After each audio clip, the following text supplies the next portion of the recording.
ರೇಣುಕಾಸ್ವಾಮಿ ಹತ್ಯೆಯ ವಿಚಾರಕ್ಕೆ ಸಂಬಂಧಪಟ್ಟಂತೆ ನಿನ್ನೆ ಡಿ ಗ್ಯಾಂಗಿಗೆ ಕೋರ್ಟ್ ಬಿಗ್ ರಿಲೀಫ್ ಅನ್ನು ಕೊಟ್ಟಿರುವಂಥದ್ದು. ದರ್ಶನ್ ಸೇರಿ 7 ಜನ ಆರೋಪಿಗಳಿಗೆ ಷರತ್ತುಬದ್ಧ ಜಾಮೀನನ್ನು ಮಂಜೂರು ಮಾಡಿರುವಂಥದ್ದು. ಇದೇ ವಿಚಾರಕ್ಕೆ ಸಂಬಂಧಪಟ್ಟಂತೆ ಮತ್ತೊಂದಿಷ್ಟು ಬೆಳವಣಿಗೆಗಳು. ಕೊಲೆ ಕೇಸ್ನಲ್ಲಿ ನಟ ದರ್ಶನ್ ಅಂಡ್ ಪಠಾಲಂಗೆ ಜಾಮೀನು ಮಂಜೂರಾಗಿದೆ. ದರ್ಶನ್ಗೆ ಬೇಲ್ ಸಿಕ್ಕರೂ ಕೂಡ ಸದ್ಯಕ್ಕೆ ಡಿಸ್ಚಾರ್ಜ್ ಆಗೋದು ಡೌಟ್ ಅಂತ ಹೇಳಲಾಗ್ತಾ ಇದೆ.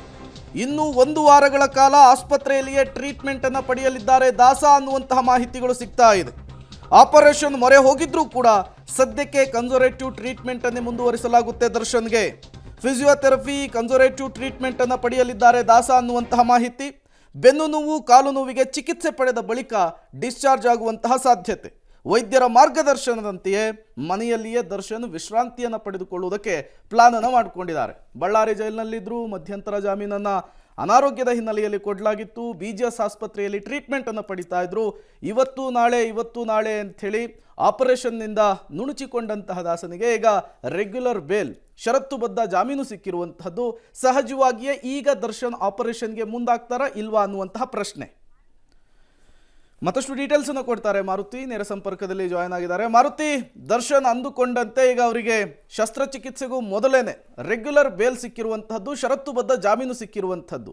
ಈಗ ದರ್ಶನ್ ಅವರ ಮುಂದಿನ ನಡೆ ಏನಾಗಿರುತ್ತೆ ಅಂತ ಹೇಳಿ, ಆಪರೇಷನ್ಗೆ ಒಳಗಾಗ್ತಾರಾ ಅಥವಾ ಇದೇ ರೀತಿ ಫಿಸಿಯೋಥೆರಪಿ ಟ್ರೀಟ್ಮೆಂಟ್ ಮೂಲಕವೇ ಗುಣಮುಖರಾಗುವಂತಹ ಪ್ಲಾನ್ ಇದೆಯಾ, ಹೇಗೆ ಅಂತ ಹೇಳಿ? ಖಂಡಿತ ಪ್ರೇಮ್, ಸದ್ಯಕ್ಕೆ ಇರುವಂಥ ಮಾಹಿತಿ ಈಗಾಗಲೇ ಶಸ್ತ್ರಚಿಕಿತ್ಸೆಗೆ ಒಳಪಡ್ತಾರೆ ಅಂತ ಹೇಳಲಾಗ್ತಿತ್ತು. ಅಂದರೆ ಡಿಸೆಂಬರ್ 11ನೇ ತಾರೀಕಿಗೆ ಶಸ್ತ್ರಚಿಕಿತ್ಸೆ ಮಾಡ್ತಾರೆ, ಆಪರೇಷನ್ ಮಾಡ್ತಾರೆ ಅಂತ ಕೋರ್ಟ್ಗೆ ವರದಿ ಕೂಡ ಕೊಟ್ಟಿದ್ದರು.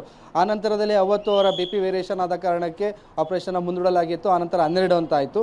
ಈಗ ಬಂದಿರೋ ಮಾಹಿತಿ ಪ್ರಕಾರ ಇನ್ನು 1 ವಾರಗಳ ಕಾಲ ಈಗೇನು ಟ್ರೀಟ್ಮೆಂಟ್ ಕೊಡ್ತಿದ್ದಾರೆ, ಅಂದರೆ ಫಿಸಿಯೋಥೆರಪಿ ಮತ್ತು ಎಕ್ಸಸೈಸ್ ಮೂಲಕ ಏನು ಟ್ರೀಟ್ಮೆಂಟ್ ಕೊಡ್ತಿದ್ದಾರೆ, ಅಂದರೆ ಕನ್ಸರ್ವೇಟಿವ್ ಟ್ರೀಟ್ಮೆಂಟ್ ಏನು ಕೊಡ್ತಿದ್ದಾರೆ ಅದನ್ನೇ ಮುಂದುವರಿಸೋದಕ್ಕೆ ವೈದ್ಯರು ಪ್ಲಾನ್ ಮಾಡ್ಕೊಂಡಿರುವಂಥದ್ದು. ಯಾಕಂದರೆ ಆಪರೇಷನ್ ಬೇಕಾ ಅಥವಾ ಬೇಡವಾ ಅನ್ನೋದು 1 ವಾರದ ನಂತರದಲ್ಲಿ, ಅಂದರೆ ಅವರ ಬೆನ್ನು ನೋವು ಮತ್ತು ಕಾಲು ನೋವು ಏನು, ಈಗ ಕಾಲು ನೋವು ಕೂಡ ಜಾಸ್ತಿ ಆಗಿದೆ ಮತ್ತು ಬೆನ್ನು ನೋವು ಏನು ಅಡ್ಮಿಟ್ ಆಗಿದ್ದಾರೆ ಅದಕ್ಕೆ ಟ್ರೀಟ್ಮೆಂಟ್ ಕನ್ಸರ್ವೇಟಿವ್ ಟ್ರೀಟ್ಮೆಂಟ್ನೇ ಮುಂದುವರಿಸಿ ಆ ನಂತರದಲ್ಲಿ ಮನೆಗೆ ಕಳಿಸಿ, ಅಂದರೆ ಆ ಟ್ರೀಟ್ಮೆಂಟಿಂದ ಎಷ್ಟರ ಮಟ್ಟಿಗೆ ಅವರು ರಿಕವರಿ ಆಗ್ತಾರೆ ಅಥವಾ ವಿಶ್ರಾಂತಿ ಪಡೆದ ನಂತರದಲ್ಲಿ ಎಷ್ಟರ ಮಟ್ಟಿಗೆ ಅವರ ಬೆನ್ನಿನ ನೋವು ಕಡಿಮೆ ಆಗುತ್ತೆ ಅನ್ನೋದ್ರ ಮೇಲೆ ಶಸ್ತ್ರಚಿಕಿತ್ಸೆ ಮಾಡೋದು ಬೇಡ ಅನ್ನುವಂಥ ನಿರ್ಧಾರ ಕೈಗೊಳ್ತಾರೆ.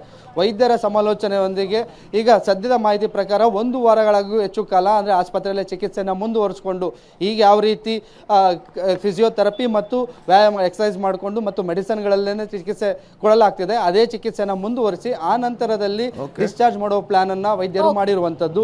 ಸದ್ಯಕ್ಕೆ ಇನ್ನೊಂದು 4-5 ದಿವಸಗಳ ಕಾಲ ಆಸ್ಪತ್ರೆಯಲ್ಲಿ ಅವರು ಚಿಕಿತ್ಸೆನ ಮುಂದುವರಿಸ್ತಾರೆ. ಆಲ್ ರೈಟ್ ಧನ್ಯವಾದ ಮಾರುತಿ ತಮ್ಮೆಲ್ಲ ಮಾಹಿತಿಗಾಗಿ.